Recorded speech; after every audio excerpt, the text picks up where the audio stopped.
كثيرا طيبا مباركا فيه والصلاة والسلام على أشرف الأنبياء والمرسلين وعلى آله وأصحابه أجمعين وبعد. Alhamdulillah, continuing on with Sheikh Al-Khaldawi's book on the value of time in the life of a Muslim. The next portion he talks about is the wajib al-Muslimi nahw al-waqt, which is what should be the obligation of a Muslim towards the value of time. The obligation of a Muslim towards the value of time. And he mentions, really quickly, there'll be a lot of things that are obviously motivational in what he's sharing, but the idea is to, get the information in your mind to understand that this is something that Islam values. The next step after that is to make a commitment, to personally make some kind of a commitment to make better use of our time, which is the whole purpose he's writing this book. So understanding these things to enforce or reinforce the fact that we need to make a commitment to ourselves, to Allah subhanahu wa ta'ala, to make better use of the time that we have. And then after making that commitment, it's taking that first little step towards making the change. And this is how people start to build habits, right? This is how people start to build habits. They're aware of something, they make a promise or a commitment, they have a drive in and of themselves to do something, and then they take the first tiny step that you need to take in order to start accomplishing the goal that you want to accomplish.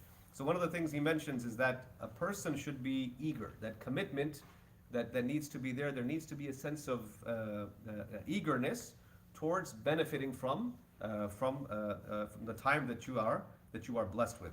And he mentioned some sayings from the early ulama, the early pious people from our past. Al-Hasan al-Basri again, rahimahullah, he mentions him when he says, أدركت أقواما كانوا على أوقاتهم أشد منكم حرصا على دراهمكم ودنانيركم. That Al-Hasan al-Basri, rahimahullah, he said, I have seen people who are more eager or more cautious about their time than most of you are about your gold and your silver, right? They're more eager, they're more going after what they're doing with their time. They're counting their time more than they're counting their gold and silver. And money is something all of us are concerned with, right? So we always know what our bank account is. We always know how much we have. The minute there's like a false charge or something on our credit card, we jump on it, we get on it, because it's something that we value, right? Something that we value a lot. But Al-Hasan al-Basri, rahimahullah, again is mentioning that there's people, he said, I've seen people.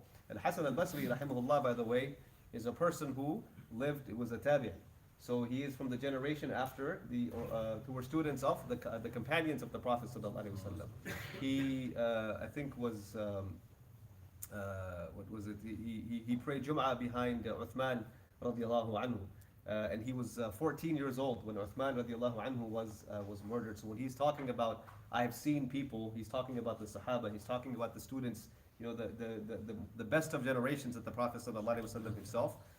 He talked about. So he's saying, I've seen people that are more about this. And Umar ibn Abdul Aziz, rahimahullah, one of the great Khalifas of Islam, he says, إِنَّ اللَّيْلَ وَالنَّهَارَ يَعْمَلَانِ فِيكَ فَعْمَلْ فِيهِمَا. That the night and the day, they're working for you, right? The night and the day are working for you. Allah has given you this time in the day, He's given you this time in the night, and all of this is working for you, so you should be working in that time. You should be working you should utilize the night and the day for your own benefit. You should be using that time. And there's a saying also narrated from the early predecessors: "Man kana yawmuhu ka'amsihi fahuwa maghbun, wa man kana yawmuhu sharran min amsihi fahuwa mal'un." That whoever's yesterday is whoever's today is the same as their yesterday, right? If your today is the same as your yesterday, then you're cheated. You've been cheated out, right? You're losing something.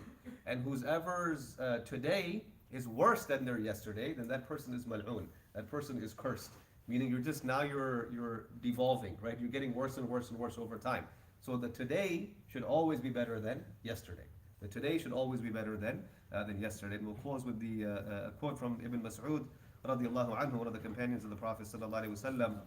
He said, "ما ندمت على شيء ندمي على يوم غربت شمسه نقص فيه أجلي ولم يزد فيه عملي."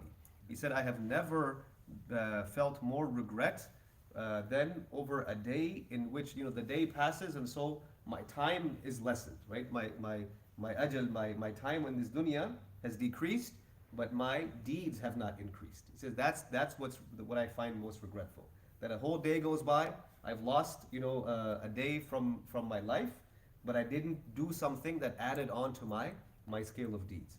And so this was the perception of the earliest Muslims about the value of time and how eager they were to make use of time. They regretted this. They counted their time like they would, like, we would count our money, how we're using, our time, just like how we're using our money. And again, the idea is to take this motivation that we're getting from these early pious Muslims, the students of the Prophet ﷺ and their students, and to turn it into a desire to want to be better, and then figure out at least one thing we can do, and then take one small step to now change one little habit. And this is a process that you continue with over time. And inshallah, we ask Allah Azza wa Jal to give us benefit from these reminders. Jazakumullah khair. Wassalamu alaikum wa rahmatullahi wa barakatuh.